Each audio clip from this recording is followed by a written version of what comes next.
Dancing on Ice will not return for its 20th series next year, as ITV bosses have decided to axe the show after 19 years, with viewing figures continuing to plummet. Dancing on Ice will not be returning to ITV for its 20th anniversary next year.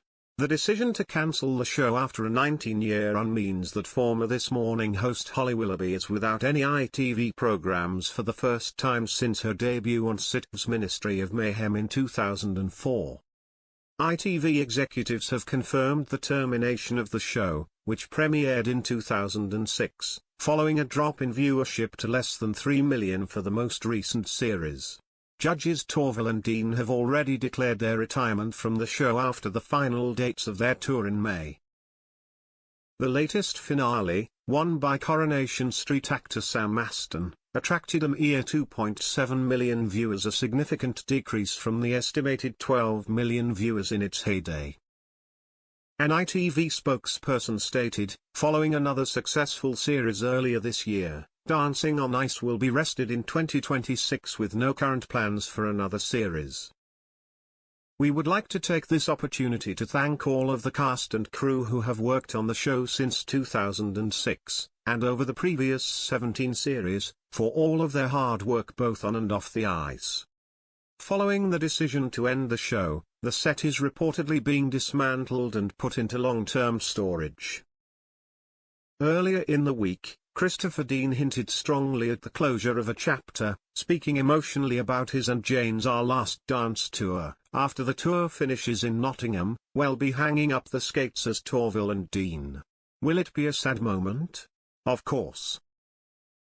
He reflected on their accomplishments, saying, "We climbed up the mountain, saw the beautiful views, won a few medals and were able to bow out on our terms.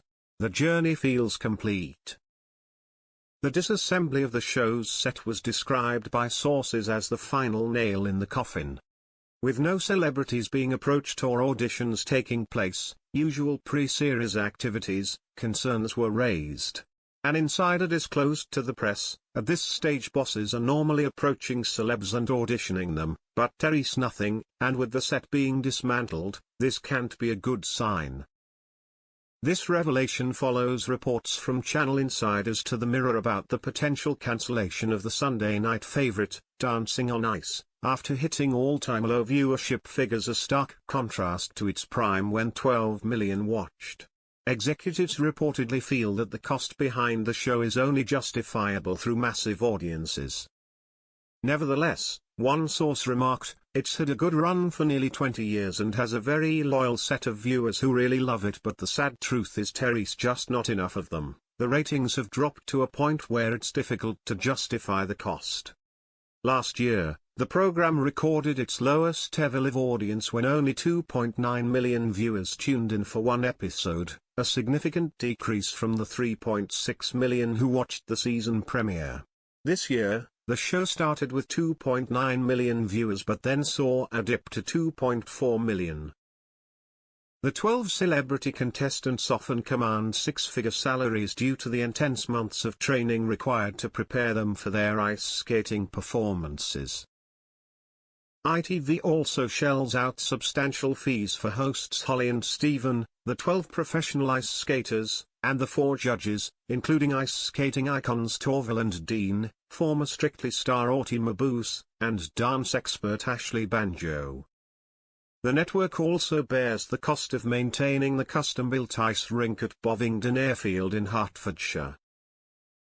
Another issue plaguing the show is the apparent inability of female celebrities to clinch the win, regardless of their skill on the ice. This year, Michaela Strachan was tipped as the favorite from the first episode and could have been the first woman to win since gymnast Beth Tweddle's victory in 2013.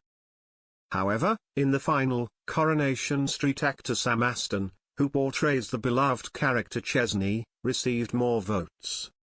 The show first hit screens in 2006, but came to a halt after its 9th season in 2014. Torvill and Dean decided to bow out on a high following the 30th anniversary of their Bolero victory. Christopher expressed at the time, "I think there comes a time when we're not spring chickens anymore," adding, "We're still able to do it, to a certain degree we feel good about it, but that will go." Fast forward 4 years, and the show was revived with Torvill and Dean transitioning from mentors to judges, a role they've held ever since. Holly initially co-hosted the show with Philip Schofield from its inception in 2006 until 2011, when she left to present The Voice on BBC One. Christine Lampard stepped in for 3 years before Holly made her return in 2018, following the show's 4-year hiatus.